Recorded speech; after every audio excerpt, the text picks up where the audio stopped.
I don't know why I So, All right. Why are we here? Why are we in this class? This particular course, or courses.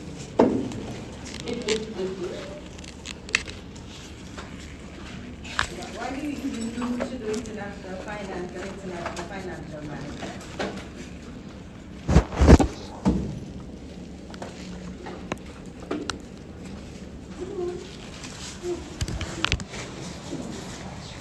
honestly, it was a cycle. So I feel like you should decisions that others make impact the company that we work for.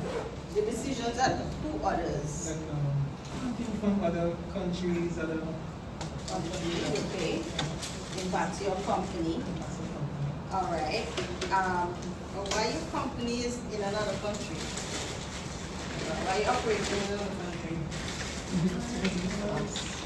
Somebody can answer, please.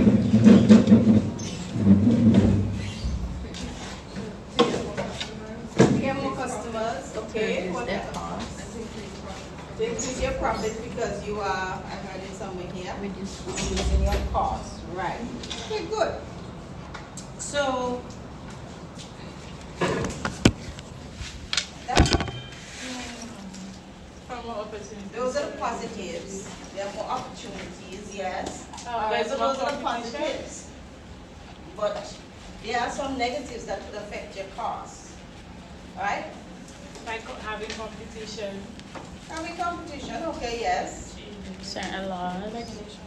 Laws and regulations could pose risks for you, yes. What else? The foreign exchange rate. Foreign exchange rate, what about that? They can cause you to, because foreign exchange is tied to demand and supply for currency, when you invest money at a certain time, when the demand for it goes either up or down, you could find yourself losing out on your investment. Right, because what's the terminology we use? When does what? It fluctuates. When it goes up, it does what? Appreciates, and when it goes down, it depreciates. You might not have said it explicitly, but how does that demand manifest itself? How does the market, how does the currency market, how does demand and supply even happen?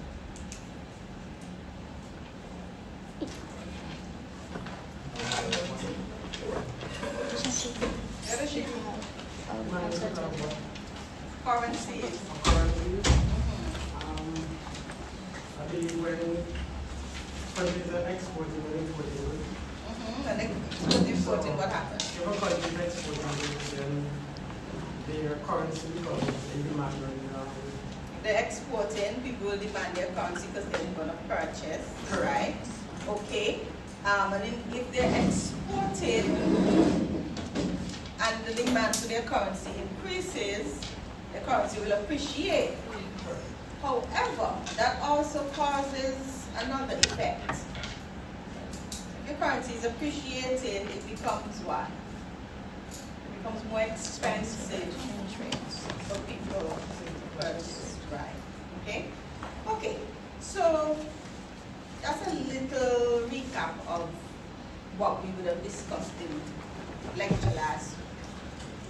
How were you able to apply it in your tutorial? How did you apply it in tutorial on Friday?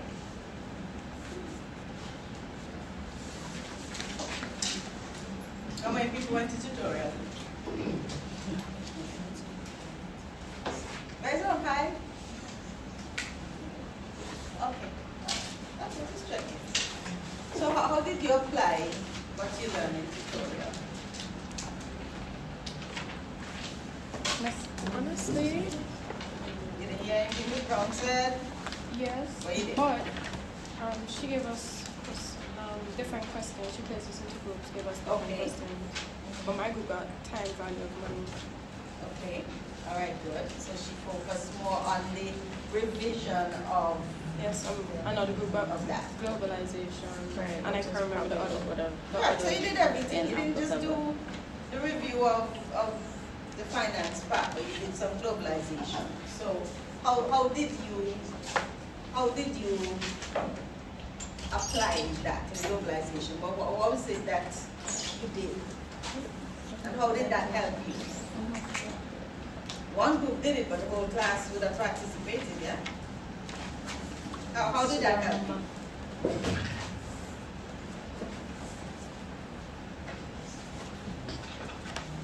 I don't know how it helped you. Don't be shy, Keisha. You're not here today? I see you, I hear you.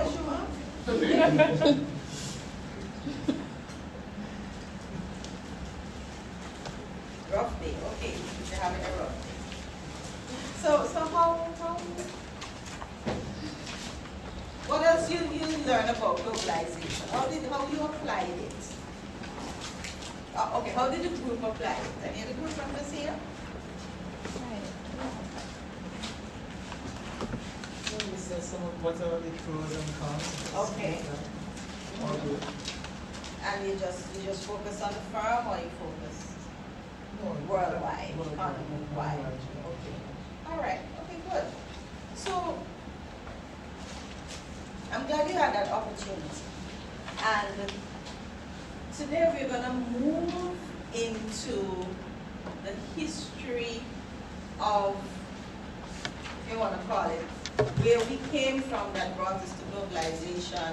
We're going to talk about the currencies, how people traded before, how people paid for their goods before, and how this whole system developed, right? So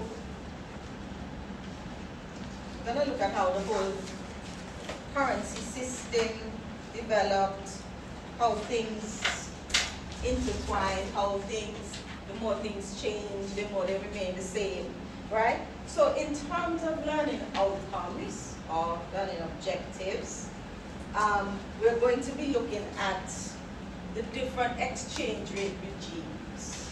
That makes sense to you? That sounds foreign? The different exchange rate regimes. What does that mean? How were currencies exchanged in the past, right? So we're going from bartering to gold to silver, all right, to actual currencies. How the interactions happen over time and how we have reached where we are. So by the end of today, and certainly by end of week Friday, you should also be able to explain how exchange rates, regimes, different types of regimes, fixed pegs and so on, how those developed. Not only how they develop, but how they work. All right? And you should also be able to describe some monetary systems. We're going to talk about money. When you hear money, monetary, you think money. When you hear system, monetary system, it suggests how money, currencies, how they function, how they work within countries, within blocks of countries. All right? So you'll be able to describe some monetary systems. How are they different? How those monetary systems affect the economy. We may not get to everything today, but we're certainly going to do some sufficient work that you can go and do a little more reading. How many of you read ahead today? How many of you read chapter 2? How many read chapter 1? Let me see the hands. Up higher. Higher, higher. All right. So hear this. Once you fall behind from now, you will always be behind. You're not going to be able to catch up. Reading is extensive. You have to start. All right? And if any of you, well, you have had me before, you know I'm not asking you a question until you define anything. You might get defined in a quiz, but you ain't getting defined on the exam. It's application. It's showing me that you understand the material, which means you can't just listen to me in class and be able to do that. You're going to have to do some reading. You're going to have to answer some questions. You're going to have to go to other materials to look for some information to help you. One. You're going to have to be able to use the case studies and apply what you learn to the case studies that we do. You're going to do probably 2, 3 of them. In fact, your major assignment is a case study. It's a real life case study, something that would have happened, and then you have to read it, do some more research, your textbook or wherever, to be able to answer the questions on that case. All right? Ms. Brown and I are going to work together to ensure that we are able to give you as much information as possible, but we can't give you all. You have to do some of the work. All right? Some of you may be old enough, some of you may not be so old enough. When back in the day you entered University of the West Indies, they tell you you're reading for your degree. You are reading for a degree. That was the old terminology. All right? But it made sense. You have to read. That's how we learn. That's how we learn. I know now you have podcasts, you have YouTube videos, we have all these things to stimulate. But reading is important. You have audio books too. They don't work for me, I fall asleep. Right? The reading is important. So if you didn't read your chapter 1, you need to go and read it. You need to go through it. If it's on a device, use the device highlighter and highlight the parts. Make some notes. Writing still makes it stick better than reading it off your device. I'm old school, so anything I read on device, I ain't gonna remember. I can tell you that. I have to write it down. All right? Did a program of study the other day. The first quiz I did, I got 4. Fortunately, you could do it again. Right? Me, I'm supposed to be bright. I'm supposed to know a whole lot, but guess what? I didn't remember much of what I read. So I'm like, okay, what is gonna happen again? And write it. All right? It helps. It really helps. Because as you write it, it's being imprinted on your brain. You don't remember something. You don't even remember the action of writing. Globalization is the, what is it? Heaven, I think heaven is, heaven gave me The definition for it wasn't globalization. heaven, it was somebody else I was sitting here. But anyways, I remember it coming out to that phone right here. Interconnectedness. It was Rachel. Yes, she's not there. All right, so, yes, I'm visual also, because I'm going to remember you from here. If that's where you sat the first class, on that side, and you came in second class, and that's where I'm going to remember you, so I'm going to be looking there for you. But we still should mix it up, and y'all should mix it up so you speak to your... Right, so this is where we're going today, and I'm sure you're going to learn things that you never thought existed. And so I'm not going to be able to cover everything in class. So you're going to need to do some reading of your own. All right? Let me see if I've seen anybody I never seen before. So what are your names, gentlemen? I mean, I've seen you before. So tell us who you are. I'm Josh Small. Hi, Josh. Nice meeting. I'm David. Okay. See, I I know I didn't see y'all last week, that's for sure. Welcome. Thank you.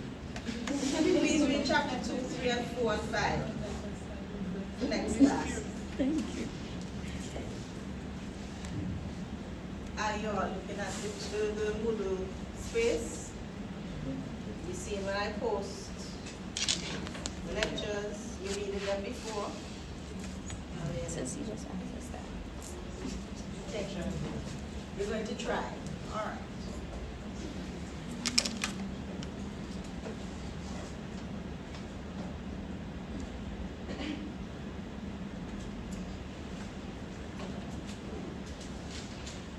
Okay.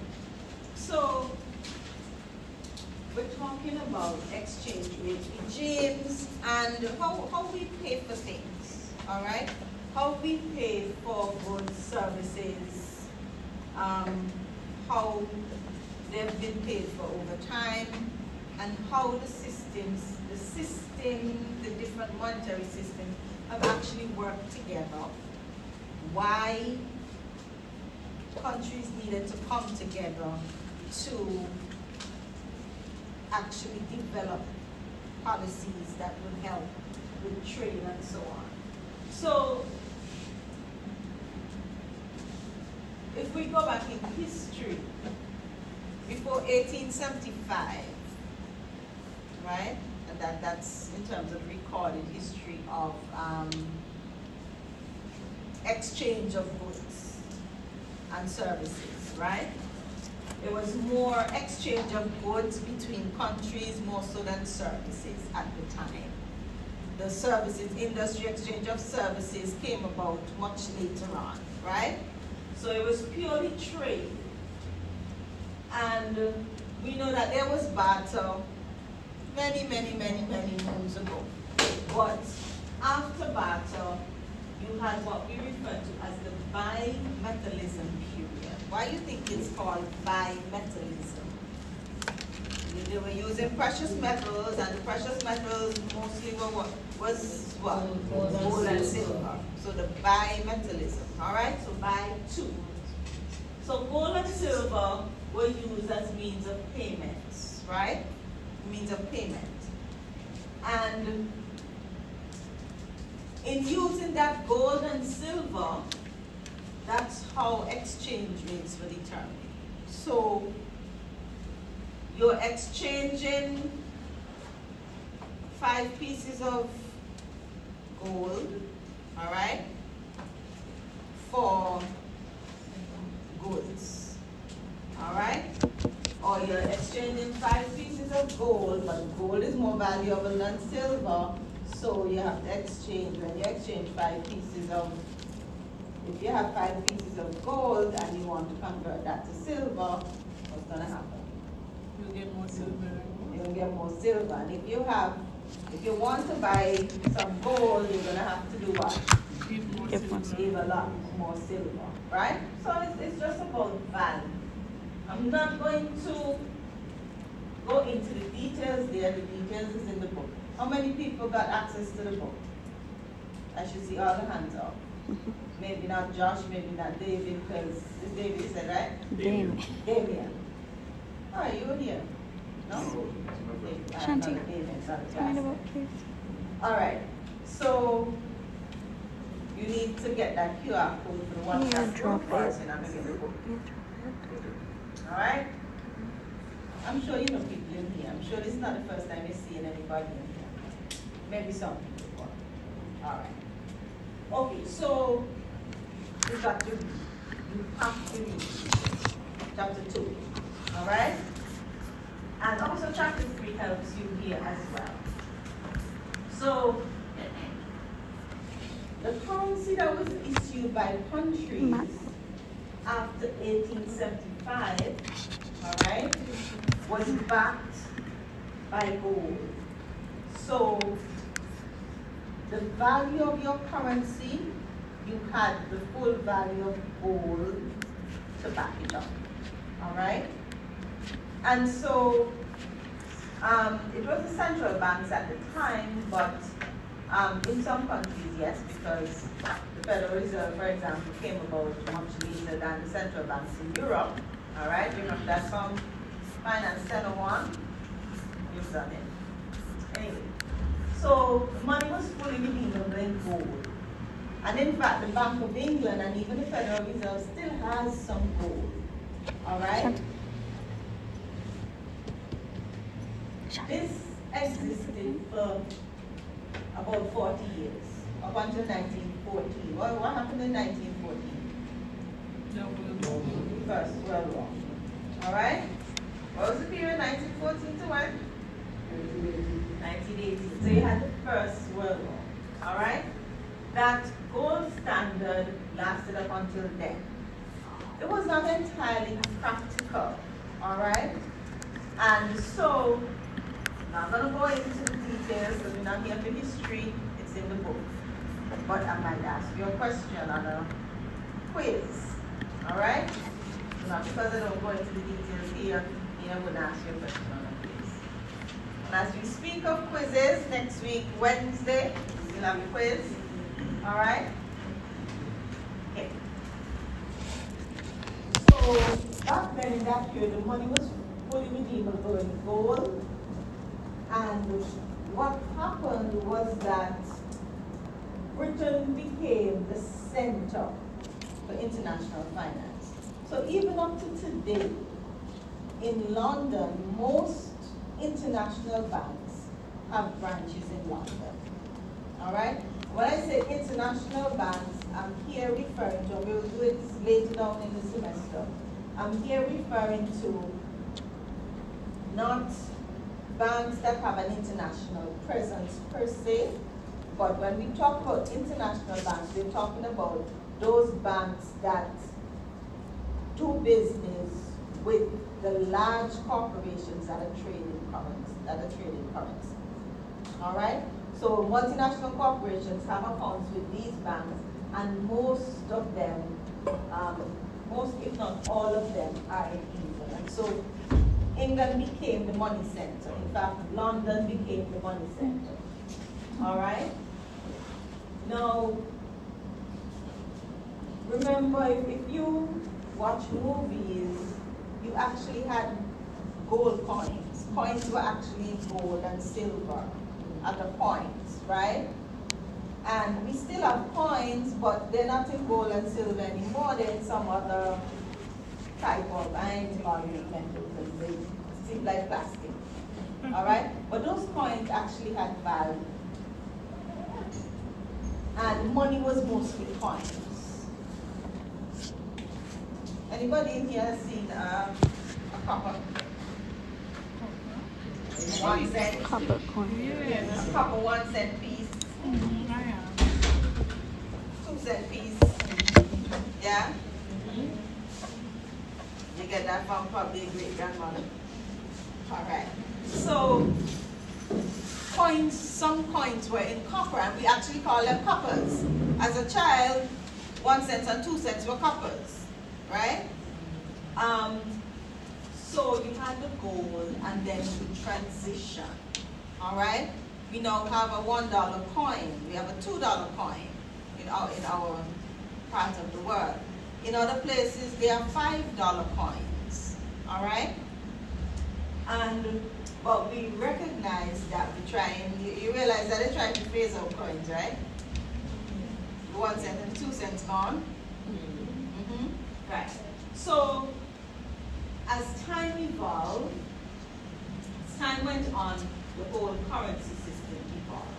So you had what we call the international gold standard, and that is where currencies, the value of the currency was that they had gold to back that. Anybody knows what you back your currency in now? What you use to back your currency? My finance students. Is it a fiat? Any currency. Is it a fiat? How is it backed?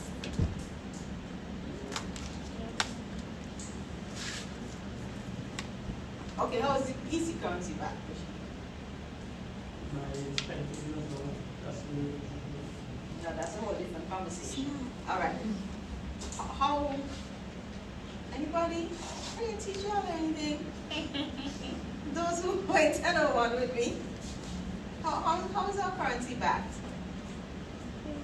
Those who are saying 2005, how is our currency backed? By what?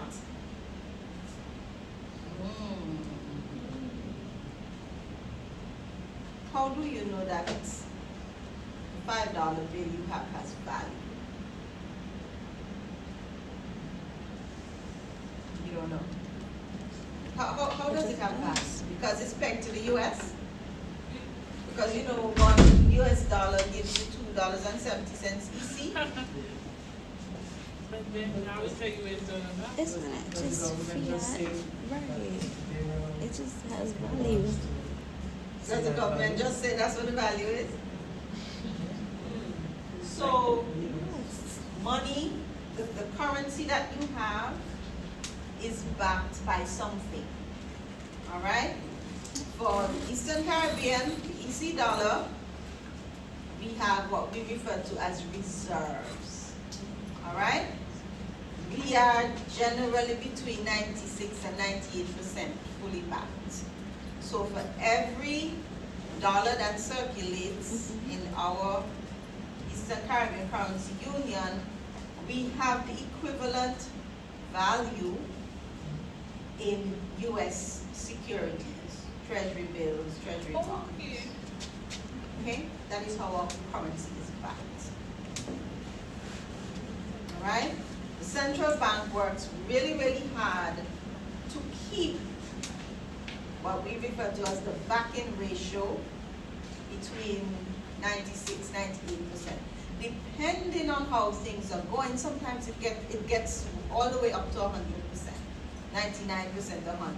Not often, but sometimes it goes there, right? How is it we're able to get those reserves? How do you get foreign currency reserves? How you buy it?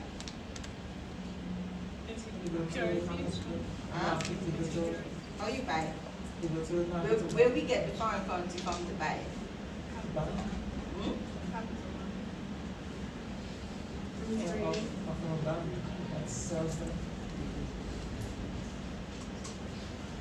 What's the question?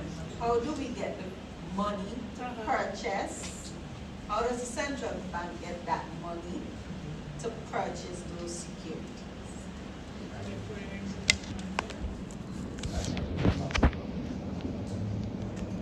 How they get the money put in the bank account? That's your homework. I'm not telling you. You are in university. Most of you are in level 3, which means you're about to be out of here. You need to go do that research. All right?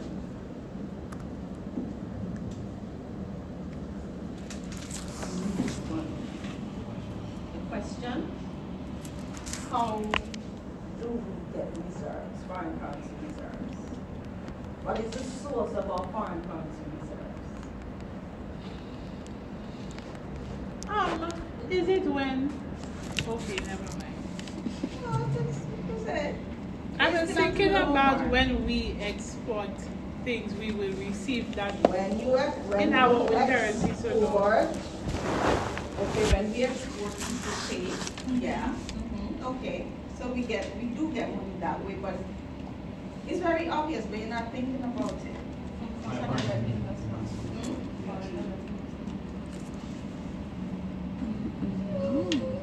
When they bring US dollars in, but most times they don't.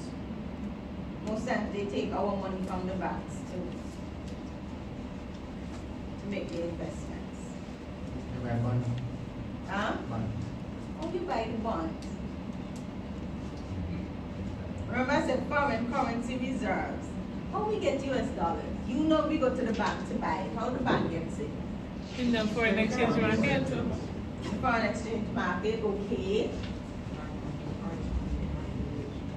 Corresponding banking relationships, so they have to go out there and buy it, okay. All right. So, any if you buy US and don't buy it in the bank? Where you buy it from? Random people.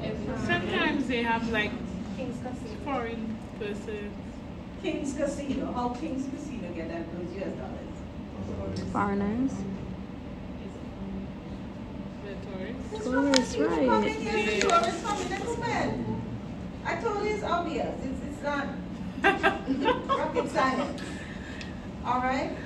But then we have to issue sufficient, we have to have sufficient EC dollars to purchase those US securities, right? And so, and it's not just US that funding. We do get euro, we do get sterling, right?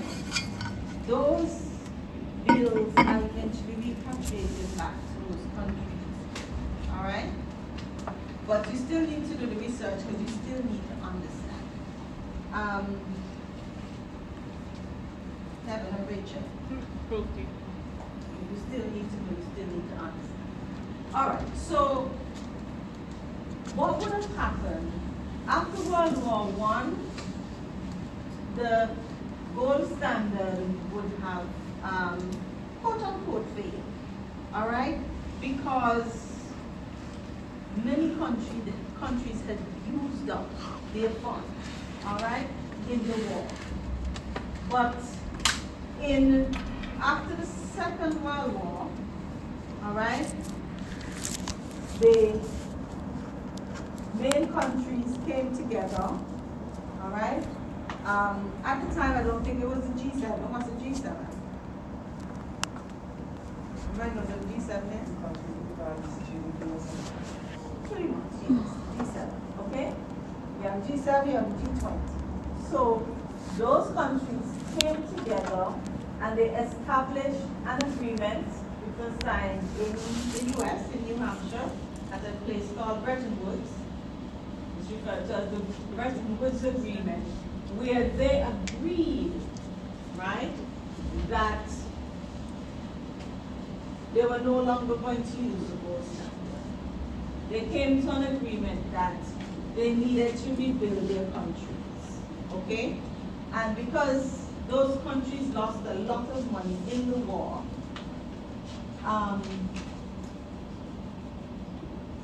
they would have lost that money in the war.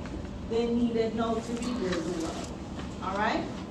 So there were two institutions that came out of the Bretton Woods Agreement. And they're, of course, the Bretton Woods Agreement is not just a one-line agreement. There will be articles that speak to what it is they agreed to. I'm not going to go into the details here. That's why you have your book here to read. Okay? Two of the main things that came out of the Bretton Woods Agreement was the International Monetary Fund, all right, and the International Bank for Reconstruction and Development.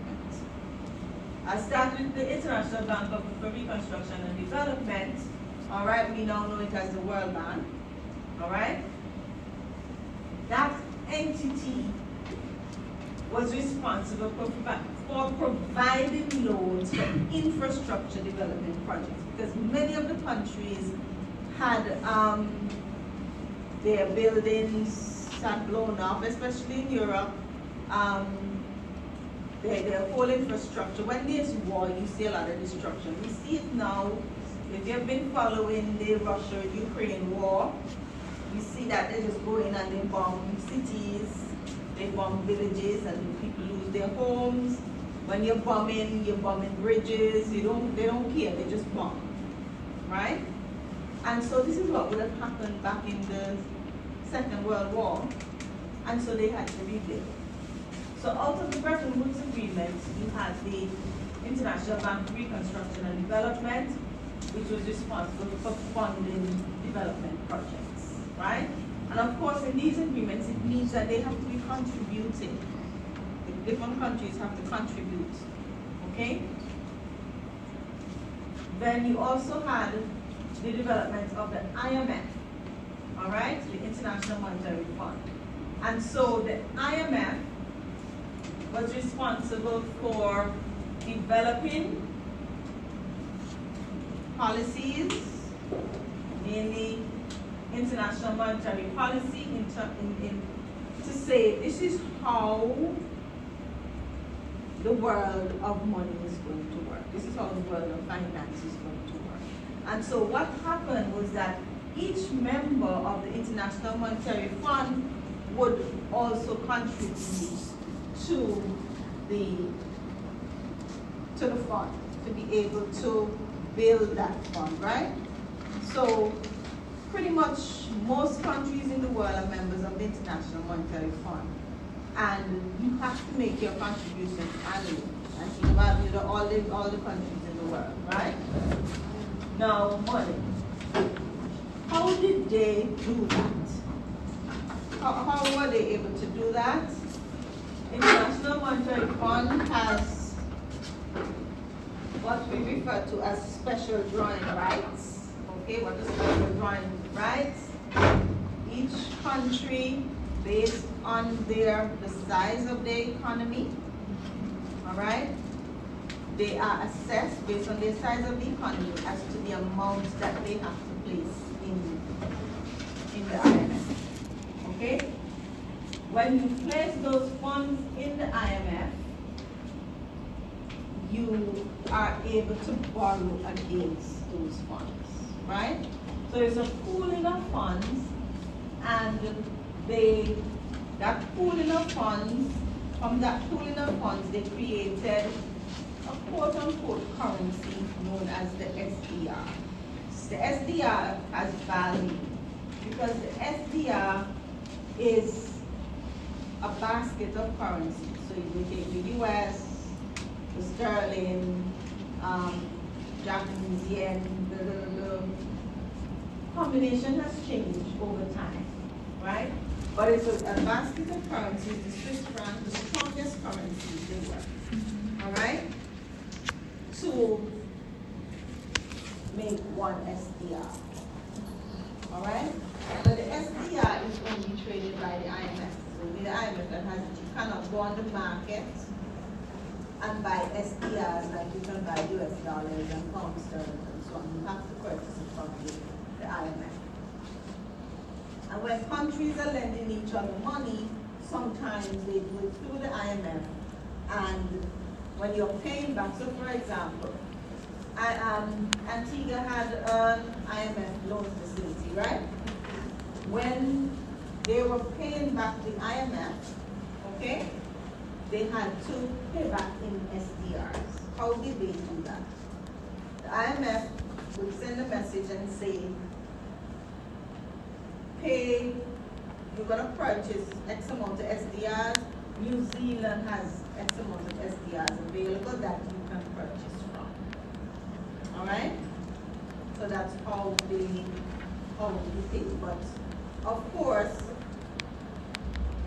you now have to, what is one EC dollar equivalent to an SDR? So they will tell us, they will tell the country, sorry I'm saying us because I was involved in that in my old job. So the IMF would tell you how many SDRs you need to purchase, and you would go and look for the SDR rate, because we are pegged to the US. You would go and see how much US dollars you need to purchase the SDRs, and you would get the US dollars and purchase the SDRs, all right, to make the payments back. And so what ended up happening, we go back one, all right? So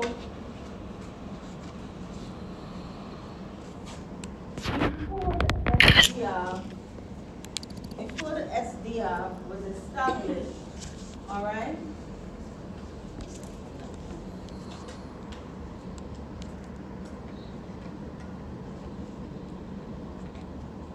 Right. So the IMF would have created a pool of funds, okay, which we contributed, each member contributed. And so each country's currency would have established a par value relative to the US. All right? And so bear with me, I got ahead of myself talking about SDR, but this part is really important.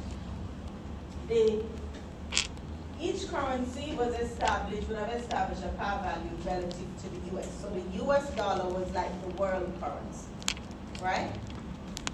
And the way the exchange rate was created was that the country would have decided to where it wanted to keep its exchange rate relative to the US dollar. So how the exchange rate was maintained is by buying and selling your foreign currency, foreign exchange, to keep it within plus or minus 1% of the established par value. So if you decided that your dollar or the US dollar is 2 of your dollar, then your central bank would trade to keep it within 1% of that value. That was the first arrangement, yes? How come it's relative to the US dollar? Why was the US dollar selected? I know that we spoke about the domino effect that happens because we get a lot of our goods from the US and stuff. Okay, so that really didn't have anything to do with it at the time. All the countries came together, all right, and agreed that their value, their par value would be the US dollar because it seems that most countries did some form of trade with the US. Okay. So the exchange rate was established in relation to the US dollar, all right? The US dollar at the time was the only currency that was fully convertible into gold. The US was fully backed by gold at the time, right? So what countries did, they kept US and they kept gold to pay the trade, all right? So they had dollar, you had the dollar, the US dollar. You also had gold as what you use to pay for your goods. All right? So countries kept their currency reserves in gold or in US dollars. So that practice came from way, way, way back. All right? However, and this is where the conversation about balance of payment comes in, but we're not going to talk about balance of payments yet. All right? Countries kept their currency reserves in gold or in the US dollars. But over time, because of the fact that the US was importing so much, they ended up with a trade deficit. All right? They ended up with a trade deficit because there was so much imported either. And so there was an imbalance in their balance of payment. Balance of payment means it's your imports and your exports. All right? If your exports exceed your imports, then you have a positive balance of payments. If your imports exceed your exports, then your balance of payments will be negative. And so because the US ended up with the imbalances because they were importing a lot, the countries agreed to develop a new reserve currency, like I was talking about, called the SDRs. And the currency market is represented not by SDR, but XDR, right? Like I said, the SDR is made up of a basket of currencies, all right? And they use that to settle. They use that to settle. However, now as time evolves, countries really only use the SDRs in paying loans and so on between countries, right? They use for trade, we use the US. Tend to use the US or the sterling. Because you and I can't go and buy SDRs like that, but we have to go through the IMF. Now, there was a weighting initially, 16 currencies, who had shares in the world exports of more than 1%. That's how they came up with the SDR value. They changed in 1981, they reduced it to 5 currencies: the US, the German mark, Japanese yen, British pound, French franc. Obviously, that would have had to change.